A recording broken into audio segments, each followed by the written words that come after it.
Shalom Bapak Ibu Saudara yang dikasihi oleh Tuhan kita Yesus Kristus. Kami mengucapkan selamat hari Minggu, selamat pagi, dan salam jumpa kembali di dalam program Khotbah Minggu Sunday Blessing. Bersama saya Billy Elia akan menyampaikan khotbah kebenaran firman Tuhan, supaya setiap kita boleh bertumbuh di dalam iman, di dalam pengharapan, dan di dalam kasih kita oleh Tuhan kita Yesus Kristus yang sudah menebus dan menyelamatkan kita. Dan di dalam khotbah minggu hari ini tanggal 9 Juni tahun 2024, tema khotbah kita akan mengangkat judul Perintah Allah bagi suami istri. Nas firman Tuhan terambil dari Kolose pasal yang ketiga, ayat 18 sampai dengan ayat yang ke-19. Demikian firman Tuhan. Hai istri-istri, tunduklah kepada suamimu, sebagaimana seharusnya di dalam Tuhan. Hai suami-suami, kasihilah istrimu, dan janganlah berlaku kasar terhadap dia. Amin. Mari kita tundukkan kepala dan berdoa. Bapa, di dalam nama Tuhan Yesus, kami sudah membaca kebenaran firman-Mu Tuhan, dan kami mau bersama-sama merenungkannya di kesempatan kali ini. Urapi hati dan pikiran kami, perlengkapi kami dengan kebenaran, supaya kami boleh dimerdekakan dan menjalankan hidup menjadi orang-orang percaya yang kudus, yang setia, dan melakukan perintah-Mu dengan segenap hati kami. Di dalam nama Tuhan Yesus Kristus kami berdoa. Haleluya. Amin. Bapak Ibu Saudara yang dikasihi oleh Tuhan kita Yesus Kristus ya. Khotbah minggu kali ini memang akan secara spesifik berbicara mengenai kehidupan rumah tangga, khususnya suami dan istri. Sebenarnya nas firman di dalam Kolose ini juga menyinggung soal anak di ayat yang berikutnya. Tapi mari kita fokuskan terlebih dahulu pertama-tama kepada suami dan istri. Karena saya percaya hari-hari ini ada begitu banyak isu-isu perceraian, perpisahan yang terjadi di tengah-tengah kehidupan rumah tangga orang-orang percaya khususnya. Bahkan ada begitu banyak yang di blow up di sosial media oleh para selebriti-selebriti, seakan-akan bahwa bercerai itu adalah salah satu pilihan hidup yang bisa kita bebas pilih dan lakukan tanpa ada rasa bersalah. Padahal saudara tentu tahu di dalam kekristenan ada satu hal yang tegas yang dinyatakan oleh firman Tuhan, bahwa apa yang dipersatukan oleh Allah tidak boleh diceraikan oleh manusia. Makanya Yesus sendiri berkata bahwa tidak boleh bercerai kecuali karena perzinahan. Tetapi kalau saudara menilik dari hukum Taurat, maka perzinahan itu biasanya akan dihukum rajam atau dihukum mati. Jadi tidak ada kata bercerai sampai maut memisahkan. Itu adalah aturan tegas dan keras dari kebenaran firman Tuhan di dalam Injil ya saudara ya. Jadi Bapak Ibu Saudara yang dikasihi oleh Tuhan kita Yesus Kristus, mari, saudara, saat ini kita mulai menyelidiki kehidupan rumah tangga kita. Ya, kalau saudara pengen tahu saudara sedang mengidap penyakit apa, apakah saudara fisik saudara sedang baik-baik saja atau ada satu hal yang harus saudara perbaiki dari tubuh saudara yang mungkin sedang bermasalah, maka saudara bisa melakukan yang namanya MCU ya, yakni medical check up ke rumah sakit ya, supaya dicek semuanya apakah keadaan atau fungsi tubuh, organ-organ tubuh saudara tuh bekerja dengan baik, atau adakah sesuatu hal sakit penyakit, atau ada hal-hal apakah yang harus kita benahi dari diri kita. Lakukanlah MCU, medical check up. Demikian juga dalam rumah tangga kita. Kita harus melakukan check up juga terhadap keluarga kita ya saudara ya. Apakah kita masih berjalan dalam kehendak dan rencana Tuhan dalam rumah tangga kita? Apakah ada di antara Bapak Ibu Saudara yang sedang mendengarkan firman Tuhan ini dan engkau sedang mengalami gonjang-ganjing di tengah-tengah kehidupan rumah tanggamu? Apakah engkau termasuk orang yang akhirnya juga menjadi suami dan istri yang mulai pisah ranjang, kata orang, walaupun masih belum literally secara hukum bercerai, tetapi saudara berpisah, pisah rumah bahkan ya. Tadinya awalnya berangkat ke kantor sama-sama, tiba-tiba sudah tidak sama-sama lagi. tadinya makan siang sama-sama, tidak lagi sama-sama, tadinya tidur sama-sama, tidak lagi bersama-sama, maka itu ada satu masalah tentunya yang harus kita selesaikan, saudara ya. Saya menyadari ada satu hal juga ya, sebelum kita lebih lanjut dalam soal pernikahan ini, dalam soal kehidupan suami istri ini ya. Keputusan untuk memilih pasangan hidup itu juga menjadi satu hal yang sangat sangat penting ya, sangat krusial kata orang. Kalau saudara salah dalam memilih pasangan, maka engkau akan mengalami penyesalan seumur hidupmu ya, bagi orang di dalam kekristenan ya. Karena bagi orang Kristen harusnya perceraian itu tidak ada, dan harusnya hanya maut yang boleh memisahkan kita, saudara ya, dari pasangan kita. Tapi tidak lantas kita merencanakan pembunuhan ya, biar kita bisa berpisah dengan pasangan kita ya. Memilih pasangan hidup memang adalah satu hal yang krusial, dan ini perlu didengarkan oleh muda-mudi ya. Biasanya kalau darah muda-mudi kalau sedang jatuh cinta itu sukar dikasih tahu. Karena prinsip dunia tuh love is blind. Ketika saudara sudah jatuh cinta, cintamu itu bisa menutupi pelanggaran. Dalam tanda kutip, artinya saudara bisa melihat orang yang gak sempurna itu tetap sempurna oleh karena rasa cintamu. Tapi ketika engkau masuk dalam pernikahan, cintamu itu nantinya akan menjadi realistis, akan berubah, saudaraku. Ya, saudara yang tadinya tergila-gila oleh karena fisik, ganteng, tampan, tiba-tiba ketika sudah masuk dalam pernikahan, suamimu gak bisa apa-apa, cuma bisa santuy-santuy, engkau gak mau bekerja. Nah itu berbahaya, saudaraku.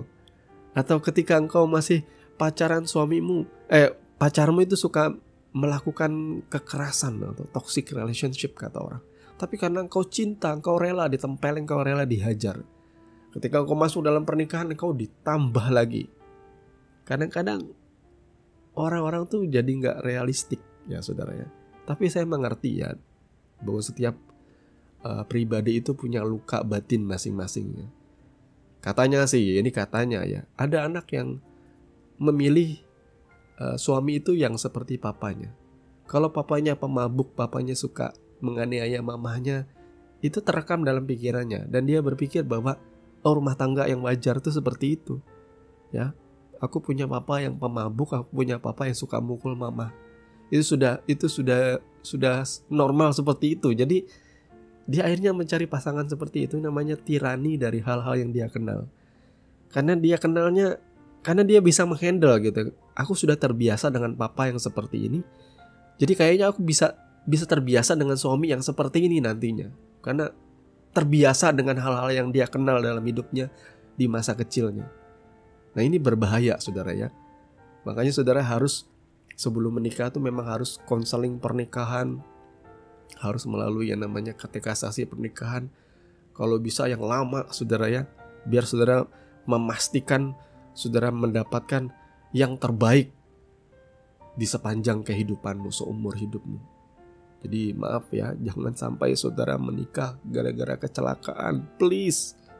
Walaupun hari-hari ini memang ya orang sudah melakukan pergaulan bebas itu sudah biasa. Anak SMP bahkan anak SMA sudah biasa saudara melakukan hubungan seks sebelum menikah. Berapa yang kebobolan akhirnya mesti menikah muda atau pernikahan dini. Secara usia mental mereka belum siap. Akibatnya apa? Terjadilah perceraian ya. Banyak janda-janda muda, kemudian banyak duda-duda muda juga ya. Karena apa? Karena ya orang muda tidak dididik dari sedari muda seperti ini. Jadi ini peringatan bagi setiap kita, wahai para orang tua. Didiklah anakmu bahkan sedari ia kecil untuk takut akan Tuhan, untuk hidup di dalam jalan-jalan kebenaran. Karena kelak ketika mereka sudah besar, mereka sudah tidak bisa lagi dididik. Maka didiklah anakmu sedari dini, sedari dia masih ya anak-anak, sedari dia kecil. Kami juga mendidik anak kami semenjak umur 1-2 tahun. Kita sudah mendidik anak kita untuk berdoa bersama. Ya sekarang anak kita sudah berusia 6 tahun, kita didik, ajar dia bagaimana bersikap sebagai seorang anak terhadap orang tuanya, bagaimana dengan orang lain. Semuanya tuh harus dididik Kelak ketika dia sudah mulai remaja, mungkin saya akan ngomong soal pacaran. Saya harus kasih tahu dia bagaimana. Ketika dia sudah tumbuh lagi dewasa, saya harus ngajarin dia bagaimana menjadi seorang istri atau suami. Bagaimana saya harus mengajar, mengasih tahu, memberitahu. Itulah didikan. Ya, di dalam kitab Amsal itu begitu banyak ayat-ayat yang berbicara mengenai didikan.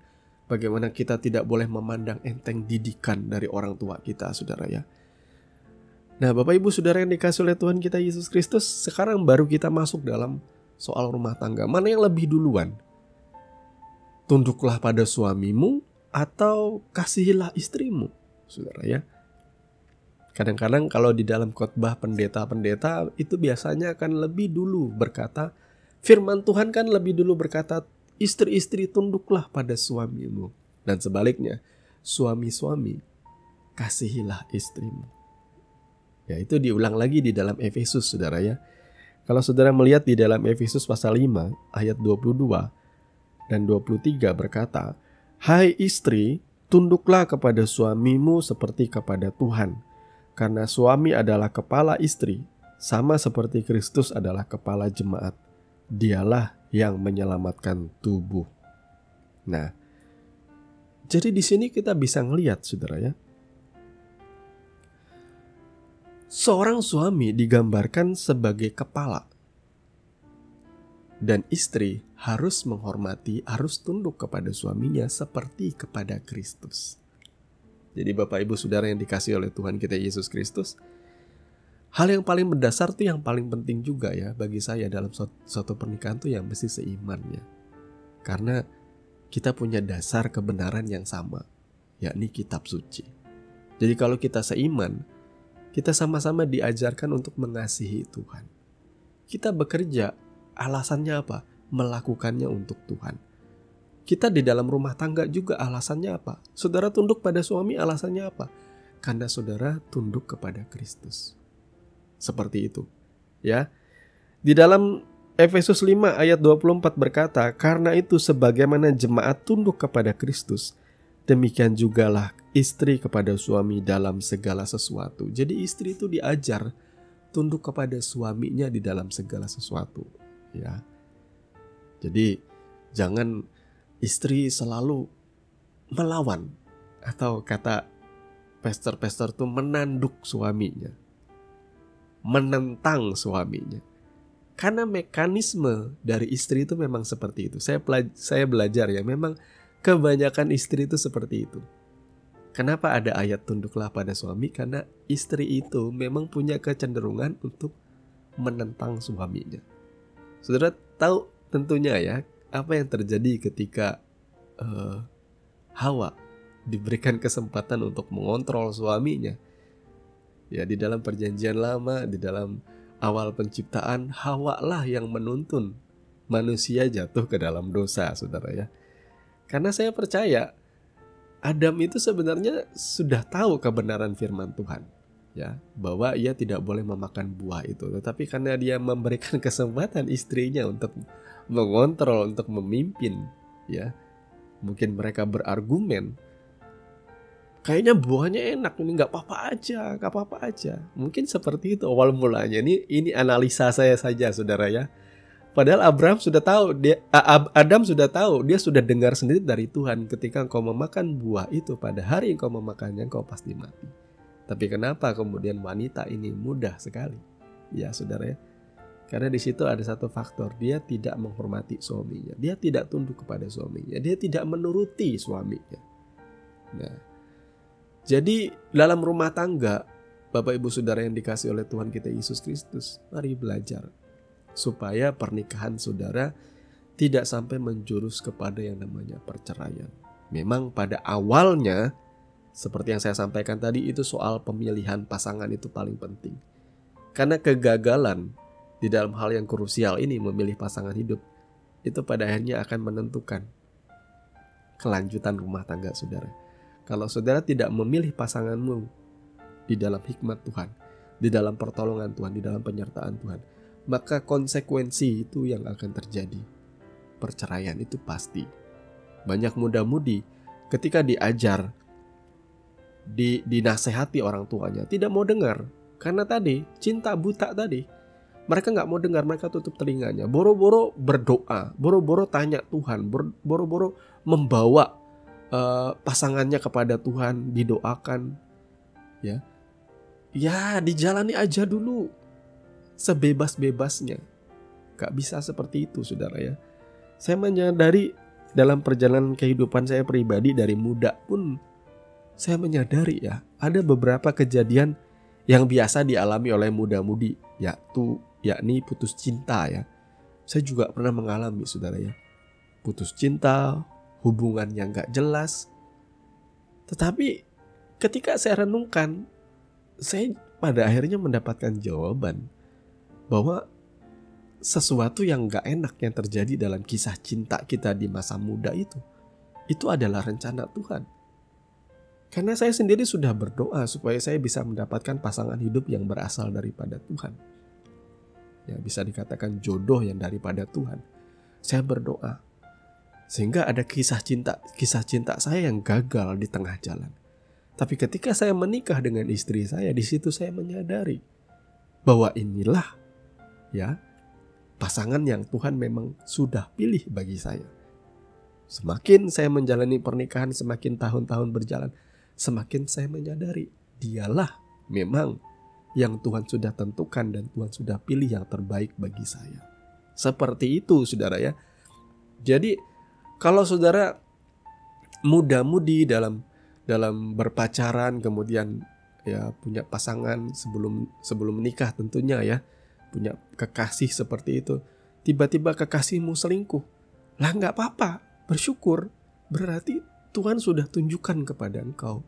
Sebelum itu terjadi dan engkau masuk pernikahan, kemudian dia selingkuh, kan lebih baik sebelum menikah dia selingkuhnya gitu ya. Jadi saudara tentu tahu tabiatnya ya. Ya berarti dia bukan untukmu. Jadi ada begitu banyak tragedi sebelum pernikahan yang tentunya bisa melukai hati saudara. Tapi jangan sampai saudara trauma ya. Gara-gara, kenapa ya aku sudah cari pasangan sesama Kristen kok gagal-gagal terus, ya sudah aku cari yang bukan Kristen aja. Itu adalah pikiran yang tidak bijak tentunya saudara ya. Dulu ya saya juga sempat berpikir, enggak juga sih saya berpikir seperti itu saudara, enggak. Saya pernah berpikir bahwa kalau aku enggak menikah ya sudah, aku enggak usah menikah aja, seperti itu ya. Kadang-kadang kita tuh bisa cari jalan pintas atau apa ya. Tetapi pada akhirnya Tuhan pertemukan kok kita dengan Dia yang Tuhan sudah pilih bagi kita, saudara ya. Yang paling penting itu adalah sabar menanti-nantikan Tuhan. Nah, Bapak Ibu Saudara yang dikasihi oleh Tuhan kita Yesus Kristus, faktor yang kedua yang juga tidak boleh diabaikan, istri memang harus tunduk kepada suami. Ya. Jadi istri, kalau suamimu tidak setuju dengan apa yang kau katakan, mungkin engkau harus koreksi cara engkau menyampaikannya. Kadang nadamu berbicara mungkin terlalu mendominasi, ya, karena suami itu punya ego tinggi, dia punya harga diri tinggi. Saudara harus belajar menjadi wanita, dengan tanda kutip, merayu suamimu dengan manja, seperti itulah. Jangan seperti memerintah suamimu, dia tidak suka seperti itu. Yaitu karakter suami seperti itu biasanya ya, egonya tinggi, harga dirinya tinggi, jadi dia tidak suka direndahkan. Walaupun kadang-kadang ya suami juga banyak yang tidak tahu diri, tetapi ya itulah, memang sudah aturannya seperti itu dalam rumah tangga, saudara ya. Mau derajat suamimu seperti apa, mau dia lebih rendah daripada engkau jabatannya, atau dia lebih rendah gajinya daripada engkau harus tetap menghormati dan tunduk kepada suamimu, karena itu perintah Tuhan. Jadi berbicaralah kepada suamimu tuh dengan nada yang baik, yang sopan ya. Seperti kalau engkau di kantor, engkau bisa menghormati atasanmu, suamimu tuh lebih tinggi daripada atasanmu. Kau harus menaruh hormat juga kepada dia. Jangan lecehkan dia, sekalipun dia adalah suamimu.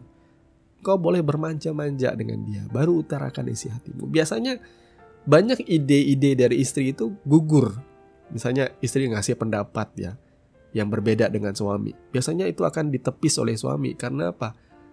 Karena ya istrinya menyampaikannya dengan cara yang tidak benar, dengan cara yang tidak tepat seperti itulah. Ya, tapi kalau menyampaikannya dengan cara yang tepat, ya, dengan manja, dengan layaknya seorang wanita lah, saudara patut mengingat ya, bahwa seorang Cleopatra yang lemah aja bisa membuat dua negara berperang gara-gara memperebutkan dia. Ya, jadilah seperti Cleopatra dalam rumah tanggamu, supaya suamimu tuh boleh mendengarkan apa yang kau sampaikan. Seperti itu ya. Tapi kalau suami itu menentang apa yang kau sampaikan, jangan lantas ribut ya. Lebih baik berdiam diri dan doakan. Seperti itulah ya. Jadi tunduk kepada suami. Hal yang saya sampaikan tadi memang banyak kali menimbulkan pertengkaran ya. Hal-hal sepele kadang-kadang ya, berbeda pendapat itu ya. Apalagi kita berbeda background rumah tangga, kehidupan. Saudara tentunya sudah menikah, paham dengan apa yang saya sampaikan ini ya. Nada suara yang sedikit tinggi saja itu bisa membuat ribut dalam rumah tangga. Jadi hati-hati ya berbicara kepada suamimu ya. Seperti itulah ya. Nah, tapi kita harus fair ya. Dengan waktu yang ada saya usahakan untuk kompak menyampaikan kebenaran ini. Suami-suami juga harus fair. Dia harus mengasihi istrinya. Ya. Karena ada nas yang berikutnya juga di dalam Efesus pasalnya yang kelima tadi, ayat 25 dan seterusnya. Hai suami, kasihilah istrimu sebagaimana Kristus telah mengasihi jemaat dan telah menyerahkan dirinya baginya untuk menguduskannya sesudah ia menyucikannya dengan memandikannya dengan air dan firman. Nah, saudaraku, suami-suami diajar untuk mengasihi istri. Jadi istri tunduk pada suami, suami mengasihi istri. Nah, ini juga kelemahan dari suami, saudara ya. Suami ini jujur aja, sang suami ini sangat sukar biasanya mengasihi istri. Ya, biasanya ada suami-suami yang seperti saya juga, yang kurang begitu pintar mengekspresikan cinta ya kepada istri, saudara ya. Saya orangnya rada kaku karena dalam kehidupan saya tumbuh besar sebagai anak juga ya, biasalah anak 80, anak 90-an itu dibesarkan oleh baby boomer. Jadi tentunya dalam rumah tangga itu biasanya jarang ada yang namanya kemesraan, keakraban. Jadi itu biasa dialami anak 80, 90-an ya. Jadi mereka tidak begitu talkative dengan orang tuanya, tidak ada kemesraan seperti itu. Jadi saya juga tumbuh seperti itu. Sehingga saya selalu berpikir cinta itu ya, bagi saya begini, saya bekerja sebaik-baiknya untuk keluarga, disitulah cinta saya. Tetapi istri itu biasanya minta lebih daripada itu. Apalagi istri yang istilahnya love language-nya ialah physical touch ya. Ya, dipeluk, dirayu. Kebanyakan wanita saya baru menyadari bahwa mereka sangat suka dirayu ya. Mereka sangat suka diberikan komplimen, kamu cantik dan lain sebagainya, walaupun itu sepele. Ternyata itu membuat istri itu senang, bahagia seperti itu. Nah, itu saya juga perlu banyak belajar, saudara ya. Inilah kelemahan daripada suami juga. Mereka jadi sukar mengasihi istrinya. Yang banyak terjadi dalam rumah tangga ialah justru mereka lebih suka untuk melakukan kekerasan di dalam rumah tangga terhadap istrinya ya. KDRT itu banyak dilakukan oleh suami-suami, walaupun tidak menutup kemungkinan ada berita juga istri yang memukul suaminya sampai giginya copot, saudara ya. Yang pasti kita jangan sampai rumah tangga orang-orang percaya melakukan KDRT. Tidak boleh seharusnya ya. Segala sesuatu itu harus diselesaikan. Bertengkar boleh, tetapi lebih baik kita bertengkar dengan lebih dulu memikirkan apa yang mau kita keluarkan dari mulut kita. Saya percaya semakin tua saudara semakin mikir. Satu pertengkaran ke pertengkaran berikut, harusnya saudara belajar. Oh ya, suamiku ini gak bisa diginiin. Oh ya, istriku ini gak bisa diginiin. Jadi saudara tentu akhirnya akan mengalah. Saudara, perbedaan itu jelas. Gak ada yang namanya Orang menikah itu yang plek ketiplek itu sama, hobi keinginan ini itu lain sebagainya itu sama, itu malah justru menjemukan, saudaraku ya. Banyak rumah tangga yang bercerai dengan alasan kita beda banget, sudah tidak ada kecocokan lagi. Wah, itu cuma alasan aja. Engkau tidak setia aja intinya. Ya, karena setiap rumah tangga itu memang beda, memang nggak cocok setiap rumah tangga itu, dan kita yang harus istilahnya menyatakan kasih dan kesetiaan kita dengan cara kita menerima kekurangan dia. Seperti itulah adanya, saudara ya. Jadi kalau setelah melalui pertengkaran demi pertengkaran, saya juga bertengkar dengan istri saya dalam rumah tangga. Tapi setelah kita melalui pertengkaran dengan pertengkaran, kita akhirnya sadar bahwa sebelum bertengkar itu kan ada pemicunya, dan kita belajar untuk meminimalisir lah pemicunya ini apa sih. Biasanya ego, biasanya oleh karena salah nada dalam berbicara, biasanya oleh karena banyak hal dalam rumah tangga yang harus kita benahi, saudara ya. Saya juga diberikan oleh hikmat oleh Tuhan, memang prioritas suami dalam rumah tangga itu memang harus mengasihi istri. Karena suami biasanya, maaf ya, kita harus bicara terus terang, ketika Tuhan mulai berkati keluarga rumah tangga dan keluarganya semakin kaya, semakin diberkati berlimpah-limpah, biasanya suami akan mulai melirik wanita-wanita di luar. Ya, bukan istrinya lagi, mulai melirik keluar dan mulai mencari simpanan ya. Simpanan kalau di bank atau di pasar modal sih boleh-boleh saja ya. Ini simpanan peliharaan, saudara ya. Sugar baby biasanya ya. Wanita idaman lain, will itu istilah zaman dulu. Kalau sekarang sugar baby, saudara ya. Selingkuhan seperti itu. Karena sudah mulai mapan kehidupannya. Dia tidak lagi mengasihi istrinya. Dia mulai mengasihi wanita lain. Tapi dia tetap ya menunjukkan ya seolah-olah dia menjadi suami yang baik dalam rumah tangga.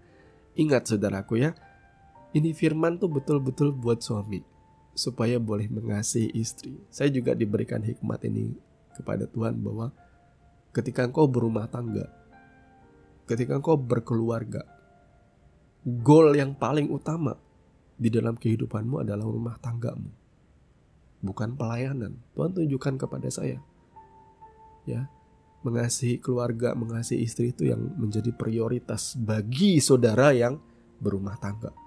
Beda hal kalau saudara memang memfokuskan diri untuk melayani pekerjaan Tuhan, maka fokusmu adalah memang pekerjaan Tuhan. Apalagi engkau full timer. Tapi full timer yang berumah tangga pun ingat, engkau harus perhatikan keluarga rumah tanggamu. Jangan cuma pelayananmu. Ya.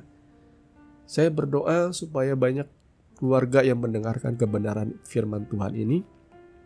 Dalam waktu yang terbatas ini, kurang lebih setengah jam aja saya menyampaikan kebenaran. Boleh dicelikan mata saudara bahwa kehancuran atau kerusakan dalam rumah tangga itu ialah oleh karena kita tidak terdidik dalam kebenaran firman Tuhan. Yang kedua, kita menolak nasihat. Yang ketiga, dalam hal yang paling urgent, yakni dalam hal yang krusial kita memilih pasangan hidup, kita tidak melibatkan Tuhan. Tapi kalau seandainya saudara sudah mengabaikan hal-hal yang di awal tadi, dan saudara mulai merasakan ada yang gak beres dalam keluarga rumah tanggamu, dan setelah engkau mendengarkan kebenaran firman ini, mari saudaraku yang dikasih oleh Tuhan kita Yesus Kristus, masih ada kesempatan saudara untuk memperbaiki, membenahi ya rumah tangga saudara. Doakanlah ya. Mari selamatkanlah keluargamu. Walaupun kau istri-istri, walaupun kau tidak salah, atau suami-suami, walaupun kau tidak salah, dengarkanlah hal ini. Selamatkanlah rumah tanggamu. Apalagi lebih-lebih kalau saudara sudah memiliki anak. Selamatkanlah. Yang paling penting ini, berdamailah, berbaikanlah. Tanggalkan egomu, walaupun kau merasa tidak bersalah, tapi aku mau menanggung semuanya. Yang penting kami bisa bersama-sama lagi. Ketika kau melakukan hal itu, kau melakukan apa yang dilakukan oleh Kristus di atas kayu salib. Ya, manusia itu tidak perlu diselamatkan sebenarnya. Tidak ada urgensi yang membuat Yesus perlu menyelamatkan kita. Tetapi karena begitu besarnya kasihnya kepada kita, dia mengabaikan bahwa engkau adalah orang berdosa. Dia rela mati bagimu saat engkau masih di dalam dosa karena kesalahanmu sendiri.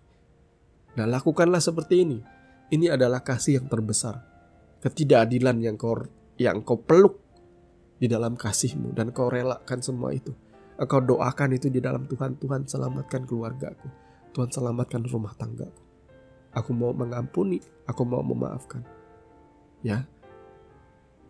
Pasangan muda-mudi yang hari ini masih belum punya anak, dan engkau mulai mengalami kerenggangan oleh karena tidak punya anak, memang adalah salah satu faktor kadangkala yang membuat ya pasangan itu mulai renggang, saudaraku. Mari ingatlah janjimu di hadapan Tuhan. Engkau bersatu di dalam pernikahan kudus, sehidup semati, sampai maut memisahkan, di dalam suka, di dalam duka. Kembalilah dalam komitmenmu yang semula. Rangkul kembali pasangan. Minta maaf saja dengan sungguh-sungguh. Ya saudara ya, kunci daripada rumah tangga yang baik itu cuma satu. Ya. Kesanggupan untuk mengungkapkan maaf kepada pasanganmu. Bahkan walaupun kau tidak salah. Ucapkan saja maaf, berbaikan dan peluk dia. Cium dia, berbaikan, berdamai dengan sungguh-sungguh. Menangis bersama-sama, berdoa bersama-sama, libatkan Tuhan. Supaya Tuhan akan menolong, memulihkan rumah tangga saudara. Tuhan Yesus kiranya memberkati, dan mari kita tundukkan kepala berdoa. Bapa, di dalam nama Tuhan Yesus, terima kasih karena Kau sudah berbicara dan menyatakan isi hatimu bagi setiap kami. Tuhan, tolong setiap rumah tangga kami yang mungkin saat ini ada mengalami suatu permasalahan. Kami berdoa, Tuhan, selamatkan rumah tangga kami. Berikan kami hati untuk boleh saling mengampuni. Dan biarlah itu dimulai dari kami, Tuhan. Untuk memulai pendamaian itu terjadi dalam keluarga kami. Apapun yang terjadi, kami berdoa, Tuhan, bagi setiap rumah tangga, orang-orang percaya, Tuhan boleh mempersatukan kembali. Siapapun yang mengalami keretakan, mengalami luka, Tuhan yang memulihkan, Tuhan yang menyembuhkan, Tuhan yang memberikan damai sejahtera, shalom-Mu di dalam setiap rumah tangga orang-orang percaya yang mengasihi Engkau, Tuhan. Terpujilah nama-Mu Bapa kekal selama-lamanya. Di dalam nama Tuhan Yesus kami berdoa. Amin. Bapak Ibu Saudara yang dikasihi oleh Tuhan kita Yesus Kristus, Anda baru saja mendengarkan kebenaran firman Tuhan yang kami percaya boleh menjadi dasar dan kekuatan di dalam setiap kehidupan saudara. Sampai bertemu di dalam renungan Sunday Blessing yang berikutnya. Kasih karunia di dalam Tuhan kita Yesus Kristus menyertai saudara sekalian. Shalom.